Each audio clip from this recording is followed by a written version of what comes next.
8 दिसंबर 2024 को अबू मोहम्मद अल जुलानी की अगुवाई में एचटीएस ने राष्ट्रपति बशर अल असद को सीरिया से खदेड़ दिया था। असद सीरिया छोड़कर मॉस्को भाग गए थे, लेकिन इधर मौका पाते ही इजराइल ने सीरिया पर जमीन और आसमान से हमले शुरू कर दिए थे। गोलन हाइट्स होते हुए इजरायली सेना सीरिया की जमीन पर घुस आई थी और अपनी सुरक्षा का हवाला देते हुए उसने यूएन के बफर जोन पर भी कब्जा कर लिया था। और अब आईडीएफ यही नहीं रुकी, बल्कि वो बफर जोन से आगे बढ़ते हुए सीरिया के काफी भीतर पहुंच गई है।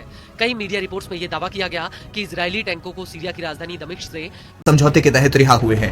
उन्हें जोड़कर 110 कैदियों को इसराइल ने गुरुवार को अपनी जेलों से आजाद किया। जेल से छूटते ही फिलिस्तीनियों ने सबसे पहले अपने परिजनों को गले लगाया, अपने लोगों से मिले और उनकी रिहाई पर गजावासियों ने जमकर जश्न मनाया। इसराइल और हमास के बीच युद्धविराम समझौते के तहत हमास की ओर से रिहा किए गए 8 बंधकों के बदले इसराइल ने अपनी जेलों से 10 फिलिस्तीनी कैदियों को आजाद कर दिया है। इसराइली प्रशासन ने इन कैदियों को रेड क्रॉस के हवाले किया। इसके बाद रेड क्रॉस के अधिकारी कैदियों से भरी बस को वेस्ट बैंक के रामल्ला में लेकर गई। तस्वीरों में साफ देखा जा सकता है कि सालों से इसराइल की जेलों में बंद इन कैदियों के देखिए दोस्तों, आज का जो न्यूज आप लोग देख रहे हैं ये सबसे ब्रेकिंग न्यूज आज टुडे का है। आज ही का ये न्यूज सबसे बेहतरीन न्यूज है। महज 25 किलोमीटर की दूरी पर देखा गया है। आपको बता दें कि सीरिया के गोलन हाइट्स की करीब 1200 स्क्वायर किलोमीटर की जमीन इजराइल पहले से ही कब्जा करके बैठा हुआ है और अब आईडीएफ सीरिया के और भीतर घुस गई है। हालांकि इसको लेकर इजराइल का कहना है कि वो अस्थायी रूप से सीरिया में मौजूद है। सही समय आने पर वो सीरिया से बाहर निकल जाएगा।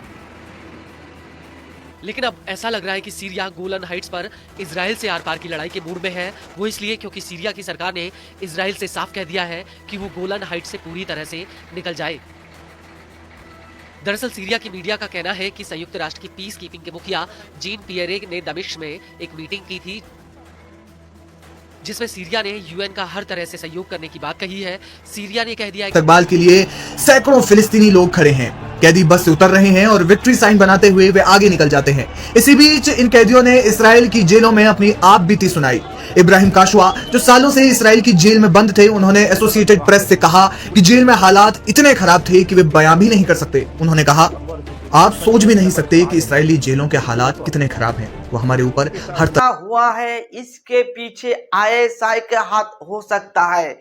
जितना भी न्यूज हम लोगों के पास आया हुआ है अभी तक, तो हम सब देख के सब न्यूज को घाट के एक तो राय पे आ रहा है कि इसमें कोई बड़ा आतंकी संगठन का हाथ तो नहीं है कि वो गोलन इलाके में 1974 के तहत किए गए समझौते से फिर से फोर्स तैनात करने के लिए तैयार है, जिसके तहत सीरियाई सेना वहां बफर जोन बना सकती है और इसके बनते ही इजराइल को वहां से तुरंत निकलना होगा।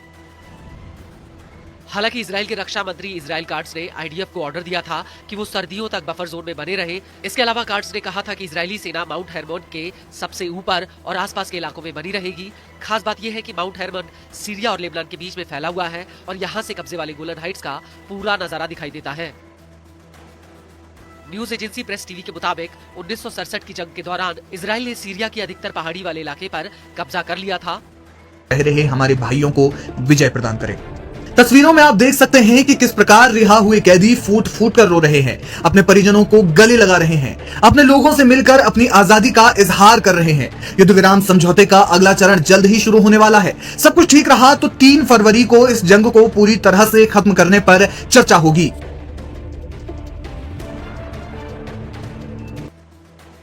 और बफर जोन में आईडीएफ की मौजूदगी 1974 में हुए डिसएंगेजमेंट समझौते का भी उल्लंघन है। इस सब के बीच आपको ये भी बता दें कि इजराइल ने बड़ी ही प्लानिंग से सीरिया में अपने पैर मजबूत किए हैं, क्योंकि एक तरफ जहां आसमान से आईडीएफ के जेट्स आग बरसा रहे थे, वहीं दूसरी तरफ जमीन से आईडीएफ के टैंक सीरिया की जमीन पर कब्जा करते हुए जा रहे थे। आज के समय में आईडीएफ के टैंक्स गोलन हाइट से निकलते हुए सीरिया के काताना तक पहुंच चुके हैं, जो दमिश्क से बामुश्किल से 30 किलोमीटर की दूरी पर है।